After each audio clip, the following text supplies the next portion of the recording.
Bueno chicos, entonces nos queda la última parte de nuestra clase de embriología del sistema nervioso y nos quedamos en la histogénesis, donde los neuroblastos, mediante la migración por la hilera radial, van a migrar hacia la periferia y van a entonces formar una sustancia gris periférica y una sustancia blanca central, al contrario de lo que pasa en la médula espinal. Y además tenemos de que todas las células que se encuentran aquí presentes en la sustancia gris y también las proyecciones que se presentan en la sustancia blanca no se disponen de alguna manera a tonterías locas, sino que deben seguir ciertos recorridos y también deben crecer de cierto orden y hacia ciertas direcciones también, ¿sí? Para poder entonces de esa manera generar el contacto entre distintas neuronas mediante el contacto por dendritas o también mediante las proyecciones axónicas, ¿sí? Y en este caso, para las proyecciones axónicas, tenemos entonces esta estructura que se encuentra en el extremo distal de los axones.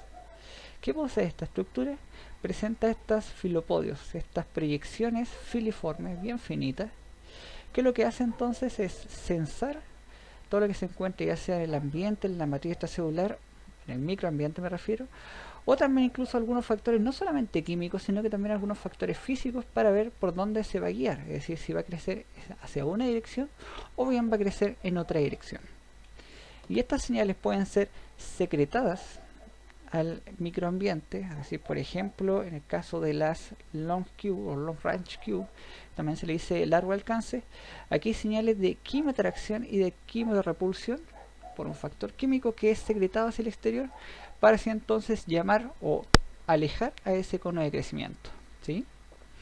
Por ejemplo, de quimiotracción tenemos las netrinas, que lo que hacen entonces son sustancias que se van a difundir por este microambiente y va a llamar entonces a que el cono de crecimiento se dirija hacia esa dirección. Y por el contrario, las de quimiorrepulsión también son sustancias que van a ser secretadas y van a difundir en este microambiente. Va a hacer entonces que, por ejemplo, la semaforina en este caso, van a hacer de que este axón, este cono de crecimiento, diga no, por aquí no, entonces dobla o bien se repele en fondo de ese origen de donde se están produciendo esas moléculas y por lo tanto se dirige hacia otra dirección, ¿sí?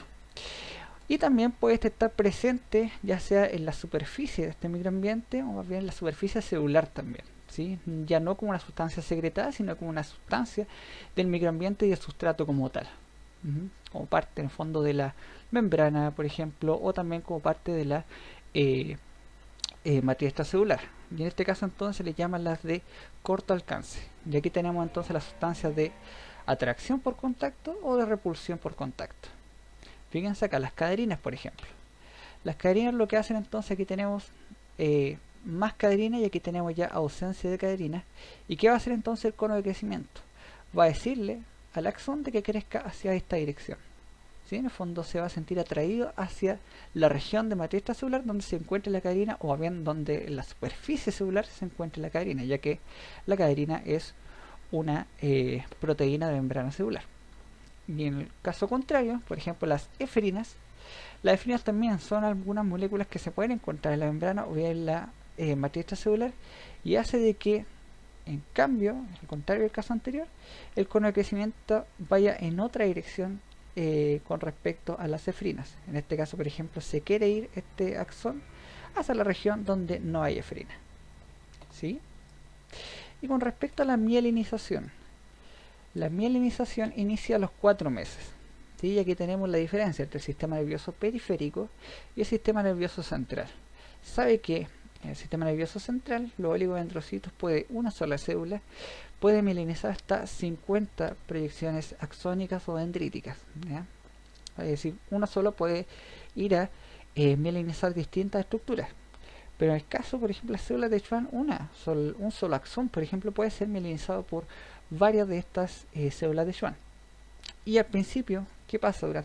Por lo menos al inicio de esto, cuando tenemos 4 meses de gestación, las células de las crestas neurales van a diferenciarse en estos precursores de las células de Schwann y van a formar entonces estas células que rodean de manera superficial al axón, formando la vaina de neurilema, ¿ya? Pero esta posteriormente empieza a producir más y más mielina, empieza a enrollar sobre este axón y llega a producir entonces la vaina de mielina, ¿ya? Que en ese caso sí posee entonces esta función de aislamiento de la fibra nerviosa. Y aquí también quiero mostrarles un poquito de, o un resumen más bien, de qué es lo que va pasando con respecto a toda la neurogénesis y también con el desarrollo del sistema nervioso central. Tenemos que la neurulación hasta las 4 semanas de gestación, y posteriormente ya lo que le hablé con respecto a la proliferación, también a la migración y también a la diferenciación neuronal.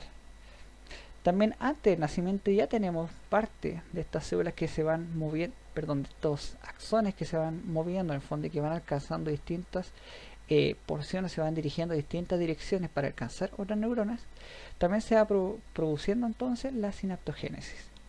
Y también se va produciendo de algunas neuronas o de algunas células que no están cumpliendo función, se está produciendo apoptosis. ¿Qué hay de aquí interesante también? Es que la diferenciación neuronal, por ejemplo, hoy en día se sabe de que puede durar incluso hasta la adultez. ¿Ya? Se sabe de que en el giro dentado, por ejemplo, hay una población de células que se pueden considerar troncales, es decir, que pueden ir a regenerar de cierta manera el tejido nervioso. ¿Sí? Es decir, ya se ha perdido un poquito este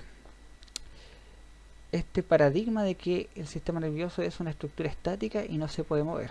Se ha perdido un poquito eso, ya sabemos de que no es tan estático, y aparte hay otros procesos como la plasticidad neuronal que hacen que no sea tan estático. ¿Sí? Y también tenemos la sinaptogénesis, que también se pueden hacer siempre, y gracias a la plasticidad neuronal, nuevas sinapsis, inclusive con la misma cantidad de células. Por ejemplo, si a alguien le sacan o pierde la visión, gracias a la sinaptogénesis y gracias a la plasticidad neuronal, todas esas sinapsis van a ser ocupadas en otras vías. Por ejemplo, en la vía olfativa, por ejemplo, en la vía auditiva. Y es por eso que una persona que pierde su visión puede tener entonces una mejor audición o una mejor olfacción. ¿Sí? Y otra cosa muy interesante es que la mielinación, esa no termina hasta bien avanzada la vida. Incluso se dice que a los 21 o 22 años recién termina de mielinizarse el lóbulo frontal. Y otra parte de la diferenciación neuronal y el sistema nervioso, en este caso más bien el sistema nervioso periférico, es lo que ocurre con las células de las crestas neurales. ¿Se acuerdan de las que se separaban del ectoderma y se separaban del tubo neural? Bueno, estas células, como tienen una alta capacidad de migración, tienen dos vías para poder migrar: la vía dorsolateral y la vía ventral. ¿Qué ocurre con la vía dorsolateral? Se va a diferenciar en folículos pilosos, pero principalmente en los melanocitos, las células que nos dan el color de los ojos, del color del pelo, de los vellos, el color también de la piel, etc.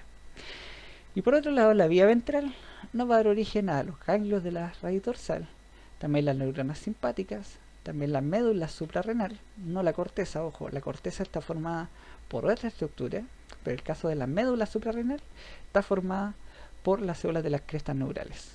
Y también las células que mielinizan a todos los nervios periféricos, tales como las células de Schwann. Aquí tenemos un pequeño resumen. Va a estar como crestas neurales primero, donde ya están formando aquí ganglios espinales y están colonizando la glándula adrenal en desarrollo. ¿Sí? Y aquí también tenemos ya diferenciadas las células pigmentarias, también las células de Schwann, también las células satélites, que también son una glía del sistema nervioso periférico, también neuronas de ganglios simpáticos, y como les dije, también las células cromafines en la médula adrenal. ¿Sí? Y también recuerden que las células de las crestas neurales, todo el mesoderma, todo el tejido mesodérmico, es decir, todo el hueso, todo también la musculatura y todo lo que se encuentra entonces como mesoderma de la cara, todo está formado por las células de las crestas neurales. ¿Ya? No los voy a complicar porque ahí ya la están pasando mal en anatomía con los nervios craneales, así que no les voy a pasar eso, pero sí de que participan entonces en la formación de la cara y cuello, en particular entonces de todo lo que es el esqueleto de la cara. ¿Ya? Todo esto que tiene que ver con respecto al neurocráneo, eso es otro tejido, es el tejido del mesoderma que está contiguo al tubo neural, pero en cambio todo lo que se refiere a la musculatura y también a los huesos de la cara e inclusive del aparato hyoides es parte de las crestas neurales. Y para terminar entonces tenemos algunas malformaciones, ¿sí? Y dentro de esto, lo primero entonces que podríamos tener como malformación serían los defectos en el tubo neural. Por ejemplo, en el caso de que no se cierre el neuroporo posterior, el neuroporo caudal, tenemos esta malformación que es la espina bífida. y que varía su gravedad. Entonces en este caso lo que aquí hay es una falla en el cierre del tubo neural, y por lo tanto, como el tubo neural emite algunos factores para que se produzca entonces el canal medular, cuando formado por el cuerpo vertebral y por la vértebra y por sus procesos espinosos y transversos, en este caso hubo una falla y están los procesos de la apófisis transversa, está el cuerpo, pero no están estas apófisis formando la apófisis espinosa, y por lo tanto no hay un canal medular. ¿Sí? Esta es la forma más leve de espina bífida, y por lo tanto está recubierto de la piel y se forma siempre este tejido con muchos pelos a nivel de la región lumbar. Pero hay otros casos un poquito más graves, por así decirlo, donde si bien además de no formarse este canal medular por la vértebra, además de eso protruye la aracnoides, y puede protruir también este espacio subaracnoideo con líquido cefalorraquídeo.